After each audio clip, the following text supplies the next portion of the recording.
Hello, I'm Daniela.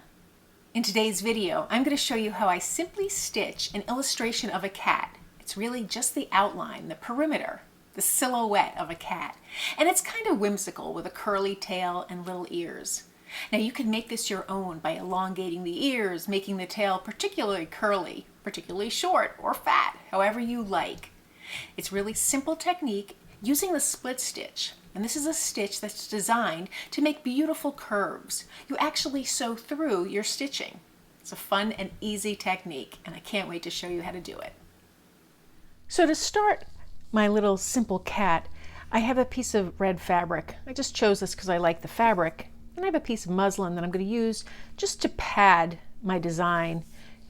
You don't need to use this. You can use an embroidery hoop. You can use a piece of quilt. You can use some batting. There are many things you can use. I'm just going to use a second piece of fabric here. They're both very thin fabrics. So the next thing I need to do is really make my sketch so that I can stitch around it. It's actually a pretty simple sketch. I'm just going to start by making 2 ears. And I have just a little rounded shape between the ears.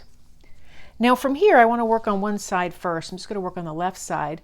So I just want to bring that face just around in a round shape, make the body, and then make the hip of the cat. And I just come down here, and I could play around with it if it doesn't look right to me.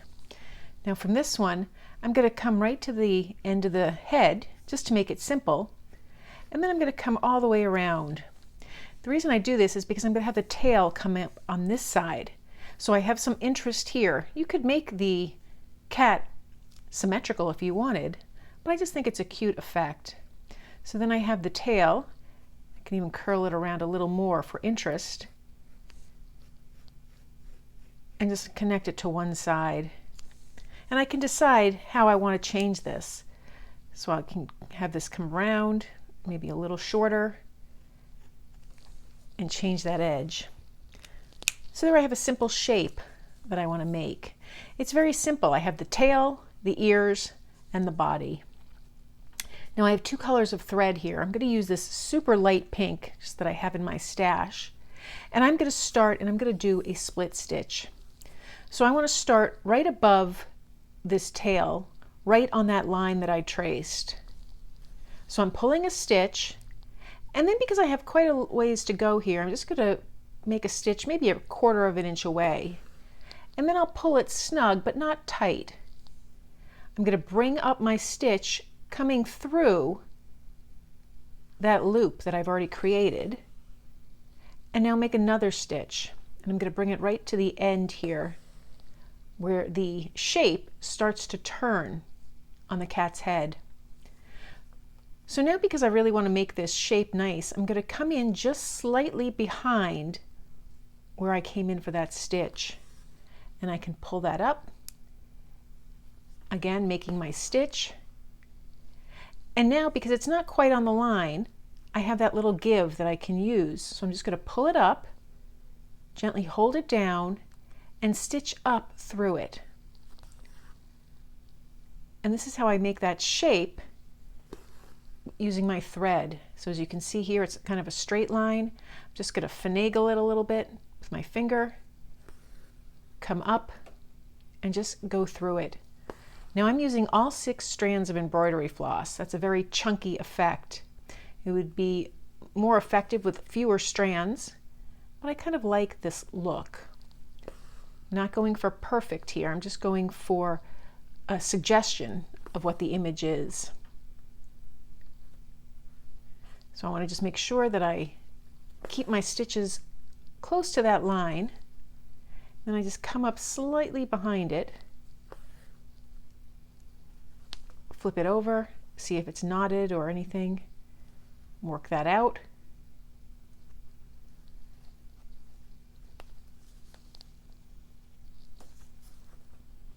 And then continue all the way around that outline.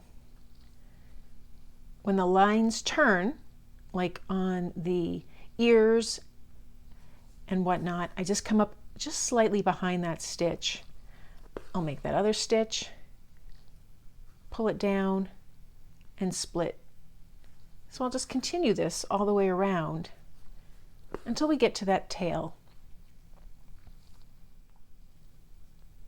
So there I have the outline of my cat without the tail. I don't have a lot of thread left, so I'm just going to knot it off and start a new thread so I can make that tail with one complete piece of thread. So now I'm going to start down here and bring up my thread, stitching that entire tail. Again, I continue with the split stitch. It gives me a continuous line and it gives me gentle curves. Now when it's time to cross over the outline that I made, I'm going to do it on top. I just like the way that looks. It makes it appear that the tail is up front. It's just a minor element, but I like the way that comes out.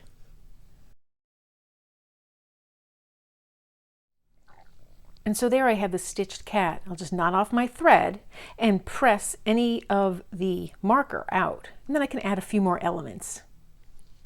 So now my cat is stitched down. I think I'm just going to add one piece of lace here to hold it, just to give it a little more interest. But I also want to stitch a little ball of yarn. So to do that, I'm just going to create a little ball, not too large. I have some very bright pink thread here, just for contrast with the red fabric. So I'm going to take that thread and I'm going to start by making a French knot. So I'll just come up in the center of this. So I'll just come up in the center of that little ball of yarn and I'll stitch around it 4 or 5 times, holding the needle taut with the thread, but not terribly tight. And then I feed it back through.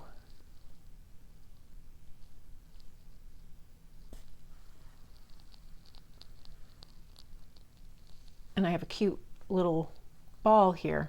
Now it's not large enough for what I want, so I'm just going to start right on the outline that I drew, coming up from the back, and I'll stitch over it, coming back here. And I'll do the same thing, going all the way around that, just to give it a little dimension and to make it look like a ball of yarn that's wound up.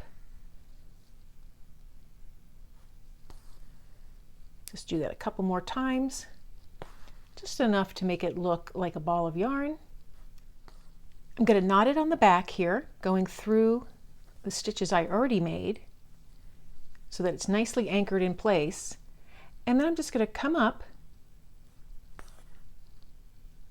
and then go down a little bit a ways away,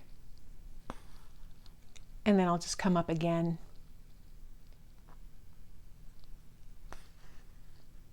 Just like that, and I'll just snip my yarn. And I could even trim it a little less, make it a little smaller. This way I have a little ball of yarn to go with my cat. I'm going to stitch my lace down, and then I'll have a completed little piece here that I can use in my work. Now to show you a variation, I have the same technique done, just with a little bit more of a fabric collage. So it's a very interesting element that you can use in your slow stitching projects, whether it's your fabric book or your tags. So that's how I stitch a cat to use my slow stitching pieces. It has a very defined edge, and as you can see, it offers a lot of contrast with the background, whether I do a solid background or a patterned one. I also like adding in other elements, little stitches and fabric collage, maybe a piece of lace. It's kind of a cute touch. If you've enjoyed this video, please give it a thumbs up and be sure to subscribe. Thanks for joining me today.